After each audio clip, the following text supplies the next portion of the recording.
Hello, welcome to another Looney Tunes review video. If you are new to the channel, make sure you subscribe to follow my journey to review all 1000 classic Looney Tunes shorts and give this video a like as well.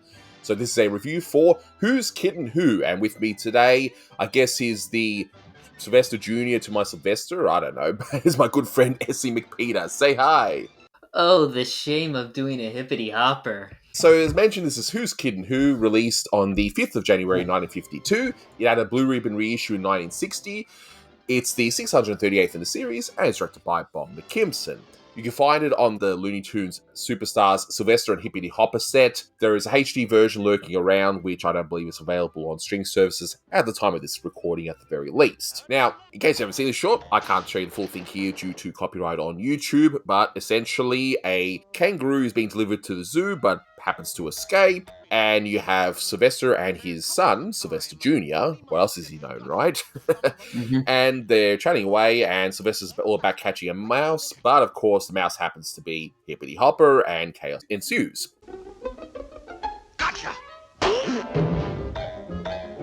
So, pretty straightforward. That's pretty much a plot of all the Hippity Hoppers anyway, but It's easy to describe a hippity hopper, but it's hard to describe which one. I think if you use an AI prompt just to describe a Hippity Hopper cartoon, you'll probably cover all 10 of them anyway, but that's okay. So in terms of trivia, just a quick one out of the way, the title is a pun on the saying, Who's Kitten Who? So that's should be pretty straightforward, but there might be the odd person that doesn't know that. What's interesting is this. So in case you guys didn't know, for a time, McKimson had Warren Foster as his writer, and Foster and Ted Pierce would end up switching between units, so now Ted Pierce is Bob McKimson's writer. So this is Ted Pierce's first Hippity Hopper short and his first Sylvester Jr. short. But I will say, unlike the first Sylvester Jr. short, Ted had added an extra dimension to the character, in my opinion. So you have Pop and Pop, where he was just basically a miniature Sylvester who was in awe of his father all the time. But here, yeah, he's in awe of him at first, but then he just gets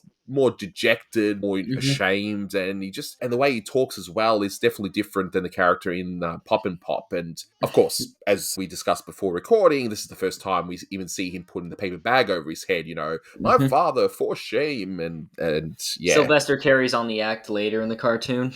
Yes, exactly. And it's such a great character trait. And, Ted Pierce may be hit and miss all the time. And I think, sadly, that's due to his heavy drinking. But when he hits good. And this one's definitely a winner, as far as I'm concerned. One thing I will give about Pierce is that he tended to have a very strong way with story, and he develops a decent enough narrative of getting Hippity Hopper into the story, and then just making sure that it can land enough to fit enough gags in. And it's interesting because I noticed that McKimson would stop certain types of shorts as soon as Foster leaves, like the whole thing with the gambling bug, how there was the two shorts, so they stopped doing those. He stopped using his generic McKimson cat as well, so he stops quite a few things in the previous years, but here, it's like McKimson, he's all about the barnyard type or exotic type animals in his shorts, so it was, in my opinion, I think McKimson was the one that wanted another Hippity Hopper. I'm not sure how popular they were actually in the theaters at the time, but there must have been somewhat popular. He was enough of a strong character to appear on the Bugs Bunny show, and of course he was a recurring character. They kind of saw it as good Oscar bait initially, which is why I think they continued doing the series along with Foghorn Leghorn, and because Sylvester himself was a popular character. One thing I will say about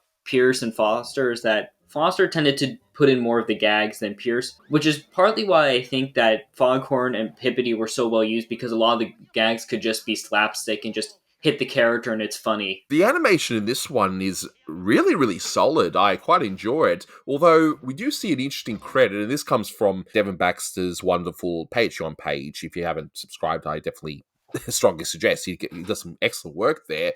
But who's the animator that's credited but doesn't do any work here? Emery Hawkins. He had by this point been gone. He said in an interview that he almost went to UPA but didn't. I believe he started going into commercial work or something of that matter. It lingers me exactly, but Devin Baxter also wrote a great biography on him. Pegbar Profiles, go there and you will find a magnificent biography on Emery Hawkins that'll answer everything that I had not checked before this commentary. But who takes Emery Hawkins' place, and presumably had taken his scenes that were supposed to be his? It's Bob Wickersham, who had quite a career. He did a lot of stuff at Disney. He, I believe, even worked on the Sorcerer's Apprentice scene. He then migrates to Columbia to do direction. he did some of those Fox and Crows until post-war. I'm not sure where he was during the 40s of this period. He may have gone back to Disney even, but by now he shows up here. And his first work was in Big Top Bunny as well, just Mhm. so everyone knows. And I like Emery Hawkins' work, but obviously there was going to be a point where he was going to move on to something else. So we've still got some fine animators here as well. I mean, speaking of animation, look, the scenes where Sylvester's trying to take on this, what he thinks is a giant mouse, is hysterical. It's hilarious. It's fantastic. And if you slow-mo some of it, like when Sylvester's getting beat up, it's just incredible. Great work, even at this period of time for in McKimson's unit. What are your favorites of animation in this one? I just like that eventually Sylvester is so harmed that he grows a white mask around his eyes. I'm not particularly big on Rod Scribner's animation in this short because it's very neutered and it focuses a lot more on the posing. This short, I'm not terribly fond of how it moves itself, but there are a lot of great poses, particularly with Sylvester Jr. as he grows more and more ashamed of his father. And of course, during when Sylvester is telling him that he's becoming a big boy and that it's time to learn the lessons of life. Yes. That's probably my favorite gag of this short. It's verbal gag, I should say, When we must discuss some of the mysteries of life. Yes, Father. What do you wish to know? It's a very Laurel and Hardy type thing, so I'm thinking of like Bratz, where they're saying that they're gonna have to go to sleep, and then Laurel says, "Yeah, that's right," or he'll have to go to sleep. Not me, the kids. I do want to point out once again the whole thing with Sylvester Jr. I mean, you already mentioned the wonderful posing of the character, but the delivery that Mel Blanc does, the over-dramatic moments where he's like, now everyone thinks my father is a liar. Just the delivery is so brilliant. Thrown out by a little mouse. Oh, the shame of it. Wherever I go, people will point at me and say, there goes the kid whose father was thrown out by a mouse. Father? What kind of a father have I that won't back his little son up? Oh, now everybody will say, there goes the kid whose father is a liar. Oh, Father.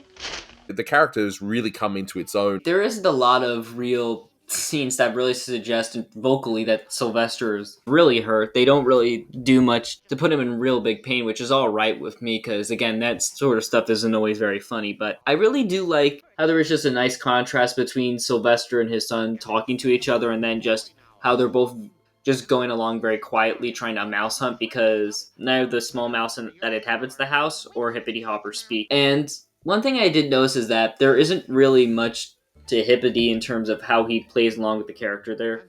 He again never really develops more than just a character who just sees these cats and then decides to fight. I think that kind of hit the shorts a little hard because they could have used Hippity a bit more, I guess you would say, character-wise. They could have used him as a stronger character if they had developed him just a little bit more in terms of what he did or his self-awareness to his situations. He just sort of stood around and hit people. Yeah, he's just a little kid that wanted to play. That's how I looked at it. And to him, play, of course, is, well, the whole boxing kangaroo stereotype, because there's certainly never anything stereotypical when it comes to things from Australia, right? I think he's just a very passive character, but thankfully in this short, we have the two strong characters in Sylvester and Junior, and it works. The passiveness of Hippity Hopper works in the contrast to the other two characters. Just a few other details I wanted to point out as well. In the opening credits, when it comes to music, anyway, we get the same song as Chowhound. We hear Meow by Mel Kaufman. I just thought, I was like, hang on, I heard this before not long ago, and sure enough, yes, in Chowhound. Why, Butch, finished that big steak already?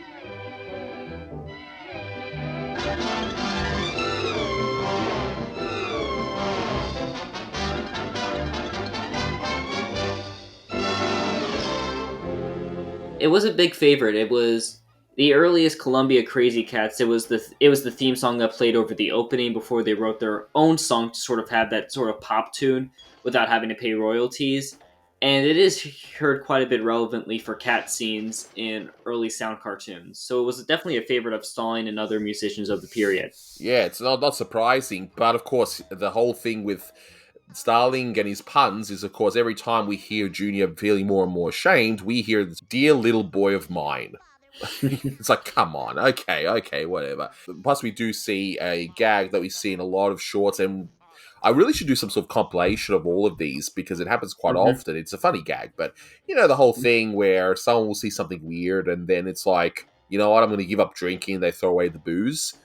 Well, we see it here. It's interesting, though, when you know that Ted Pierce was a heavy drinker at the time, when you see a gag like this, it's sort of like, well, how does he...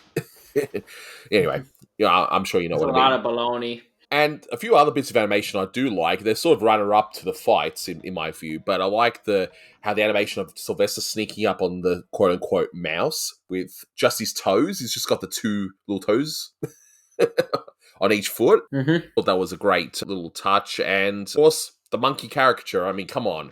Who doesn't like monkeys, right? Yeah. They do great with monkeys, of course. They had done the hurdy-gurdy hair with the monkey. McKimson, again, liked using other animals. Exactly. And that's why he kept going with, of course, with Hippity Hopper. That's why I think he kept going with it. But I will say, before we finish up, one last thing is the ending. And, you know, I like that there is that twist, which I guess you could kind of see coming, where it's like Junior's like, okay, fine, I'll have a look. And he notices, oh, there actually is a mouse, but it's like a small mouse, and I'm going to get him. Then, of course, Sylvester doesn't see the small mouse. He sees the Hippity Hopper, and he thinks that he's eaten him, and even though it's just like flypaper. And then he does the whole twist, the whole thing. Now, he's ashamed, and that his son is the first one to be, you know, swallowed by a mouse. It's I thought it was a pretty decent ending. You know, a great way to wrap up the short. Now people will point at me and say, there goes the cat whose only son was swallowed by a mouse. Oh, the shame of it. I like how it ends, but I just don't like the final scene. I just don't think it ends as much of a punch as it could have. Yeah, he's happy and he's fine, and he's sharing the lollipop. And again, it doesn't establish that Sylvester Jr. even knows the difference between a mouse and a kangaroo.